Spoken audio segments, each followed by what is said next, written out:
రానా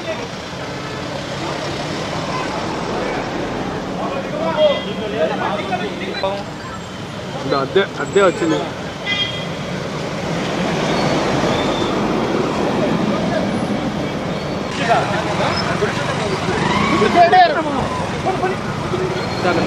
ముందు పోకండి నా మీరు సైడ్ రాసుకున్నా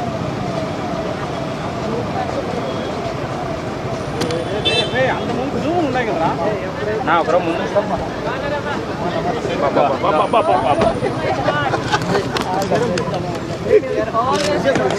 అందరూ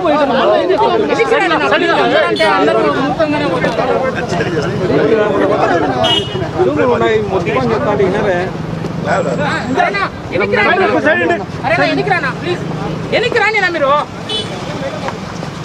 నేను ఆ మేడంతో పాటు నడుచుకుంటూ తీసుకోండి. మరి ఎట్లా వస్తారా వెనక్కి రాని అంటే కాదు ఏమో ఒకటి నువ్వు వెనక్కి రానా కొట్లాడుకోకుండా నువ్వు వెనక్కి రా.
ఈరోజు కడప లోక్సభ స్థానానికి రాజశేఖర రెడ్డి బిడ్డ వైఎస్ షర్మిల నామినేషన్ వేయడం జరిగింది.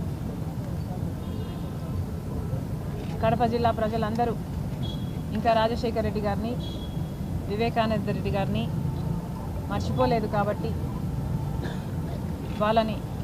వాళ్ళు చేసిన పనులను గుర్తుపెట్టుకొని ఈసారి ఓటు వేస్తారని పూర్తి నమ్మకంతో ఉన్నాం. ఈ ఎన్నికలు ప్రజలు నిర్ణయించుకోవాలి. ముఖ్యంగా కడప ప్రజలు నిర్ణయించుకోవాలి వాళ్ళు న్యాయం వైపు ఉన్నారా లేక నేరం వైపు ఉన్నారా అని. ఇటీవల జరుగుతున్న పరిణామాలన్నీ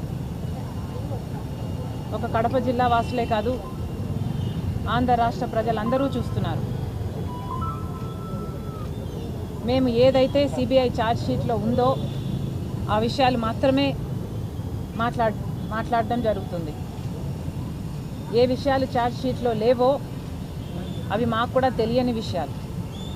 మాకు ఇన్ని విషయాలు తెలుసు అంటే దానికి కారణం సిబిఐ ఆధారాలతో ఇన్ని విషయాలు బయట పెట్టింది కాబట్టే మాకు విషయాలు తెలిసాయి. ఆ విషయాల గురించి మాత్రమే మేము ప్రస్తావించడం జరుగుతుంది. అలాంటిది ఈరోజు రైట్ టు స్పీచ్ అన్న కాన్స్టిట్యూషనల్ రైట్ కూడా విలువ లేకుండా ఈరోజు మేము మాట్లాడకూడదు అన్నట్టు గ్యాగ్ ఆర్డర్ తీసుకొచ్చారు.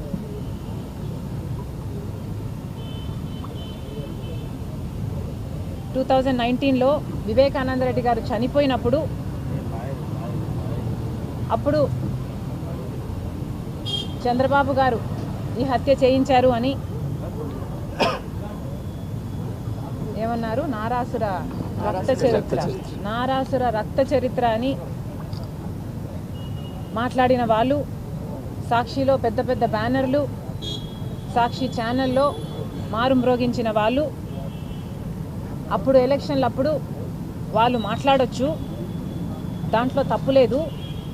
ఇప్పుడు 5 సంవత్సరాలైనా న్యాయం జరగకపోతే మేము గొంతెత్తితే అది కూడా ఏదైతే సాక్ష్యాలు ఆధారాలతో సిబిఐ చెప్తుంటే ఆ విషయాలు మేము మాట్లాడుతుంటే మేము మాట్లాడడానికి వీల్లేదు అంటున్నారు. ఇది న్యాయం అవునో కాదో రాష్ట్ర ప్రజలందరూ గమనిస్తున్నారు. జగన్మోహన్ రెడ్డి గారికి ఒక చిన్న రాయి తగిలితే దానికి హత్యాయత్నం అని పెద్ద బ్యానర్ ఐటమ్గా వేసుకున్నారు. అంటే ఒక చిన్న రాయితో మిమ్మల్ని హత్య చేసేంత ప్రయత్నం జరిగింది అని మీరు చెప్తున్నారు. మరి చిన్న రాయితో కొడితేనే మీకు హత్యాయత్నంలా ఉంటే రాజశేఖర రెడ్డి గారి తమ్ముణ్ణి వివేకానంద రెడ్డి గారిని ప్రజానాయకుణ్ణి 7 సార్లు తల మీద గొడ్డలితో నరికి నరికి నరికి నరికి నరికి నరికి నరికి 7 సార్లు నరికితే ఆయన మెదడులో ఉన్న ఎంకలు కనిపిస్తున్నాయి. ఆయన మెదడు బయటకు వచ్చింది, తల మీద ఉన్న ఎంకలు కనిపిస్తున్నాయి, మెదడు బయటకు వచ్చింది. కానీ అది మాత్రం సాక్షికి హార్ట్ అటాక్ లాగా ఎందుకు కనిపించిందో జగన్మోహన్ రెడ్డి గారు సమాధానం చెప్పాలి. చనిపోయినప్పుడు వివేకానంద రెడ్డి గారు చనిపోయినప్పుడు సిబిఐ కోరిన జగన్మోహన్ రెడ్డి గారు, సిబిఐ ఎంక్వైరీ కోరిన జగన్మోహన్ రెడ్డి గారు అధికారం లేకొచ్చిన తర్వాత సిబిఐ ఎంక్వైరీని ఎందుకు వద్దన్నారో జగన్మోహన్ రెడ్డి గారు ప్రజలకు సమాధానం చెప్పాలి. సిబిఐ దోషులు అని చేర్చిన అవినాష్ రెడ్డి గారిని ఎందుకు కాపాడుకుంటూ వస్తున్నారో, తన అధికారాన్ని కూడా దుర్వినియోగం చేస్తూ కర్నూలులో సిబిఐ అక్యూజ్డ్ని అరెస్ట్ చేయడానికి వస్తే తన పోలీసులనే, ప్రభుత్వ పోలీసులనే, రాష్ట్ర పోలీసులనే కంచగా వేసి జగన్మోహన్ రెడ్డి గారు అధికార దుర్వినియోగం చేసి ఎందుకు కాపాడారో ఒక అక్యూజ్డ్ని రాష్ట్ర ప్రజలకు జగన్మోహన్ రెడ్డి గారు సమాధానం చెప్పాలి.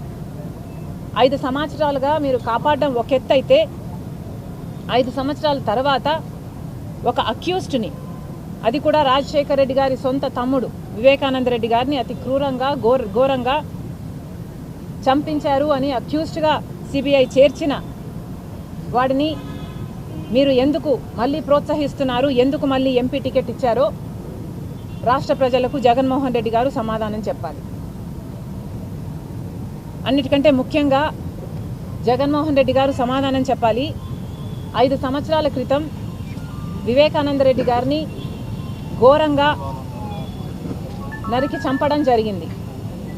చంపిన వాళ్ళు వీళ్ళు, చంపించిన వాళ్ళు వీళ్ళు అని సిబిఐ ఛార్జ్ షీట్లో స్పష్టంగా వాళ్ళ పేర్లతో సహా చేర్చి చెప్పడం జరిగింది. ఇవన్నీ సరిపోవన్నట్టు వివేకానంద రెడ్డి గారిని ఒకసారి చంపించడం సరిపోదు అన్నట్టు ఎన్నిసార్లు వివేకానంద రెడ్డి వ్యక్తిత్వాన్ని మీరు మళ్ళీ ఇంకెన్నిసార్లు చంపుతారో ప్రజలకు సమాధానం చెప్పాలి. ఒకసారి గొడ్డలితో నరికి ఎంత ఘోరంగా చంపారో రాష్ట్రమంతా చూసింది. ఆ తర్వాత గత 5 సంవత్సరాలుగా కనీసం ఒక 500 సార్లు వివేకానంద రెడ్డి గారిని, ఆయన వ్యక్తిత్వాన్ని మీరు మళ్ళీ కూనీ చేశారు. ఎందుకు అని అడుగుతున్నాం. పైనేమో రాజశేఖర రెడ్డి గారి ఫోటో సాక్షి, కిందేమో సొంత తమ్ముడు రామలక్ష్మణులా బతికిన తమ్ముణ్ణి మీరు ఒక దోషిలాగా, ఒక నేరస్తునిలాగా ఆయన క్యారెక్టర్ అసాసినేట్ చేయడం, ఇది ఎంత మటుకు భావ్యమని అడుగుతున్నాం. వివేకానంద రెడ్డి వ్యక్తిగత జీవితం ఆయన వ్యక్తిగతం, మీకేం సంబంధం? ఆయన వ్యక్తిగత జీవితం గురించి ఎమ్మెల్సీగా మీరు నిలబెట్టినప్పుడు మీకు తెలియదా? ఆయన వ్యక్తిగత జీవితం గురించి అవినాష్ రెడ్డి కోసం ఆఖరి క్షణం వరకు ప్రచారం చేస్తున్నప్పుడు మీకు తెలీదా? ఆయన వ్యక్తిగత జీవితం మీకు ఇప్పుడే గుర్తొచ్చిందా? ఆయన వ్యక్తిగత జీవితం ఆయనకు వ్యక్తిగతం. అలాంటిది ఆయన వ్యక్తిత్వాన్ని ఎన్నిసార్లు మీరు కూనీ చేశారో రాష్ట్ర ప్రజలందరూ గమనిస్తున్నారు, చూస్తున్నారు.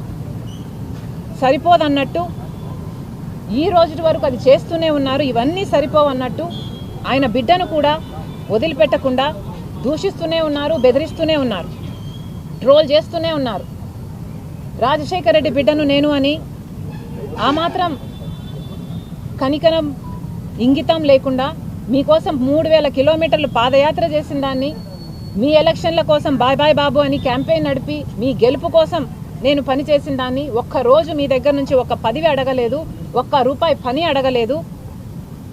నన్ను పట్టుకొని నానా రకాలుగా దూషించి ఆఖరికి నేను రాజశేఖర రెడ్డి బిడ్డనే కాదు అని విజయమ్మను కూడా అవమానించేంత స్థాయికి మీరు దిగజారారు. అసలు మీ ఛాతిలో ఉన్నది గుండెనా బండనా? రాష్ట్ర ప్రజలకు సమాధానం చెప్పాలి. మీకు మనసు, మానవత్వం వీటి గురించి ఏమైనా తెలుసా? ఇవి ఉన్నాయని కూడా మీకు తెలుసా లేదా?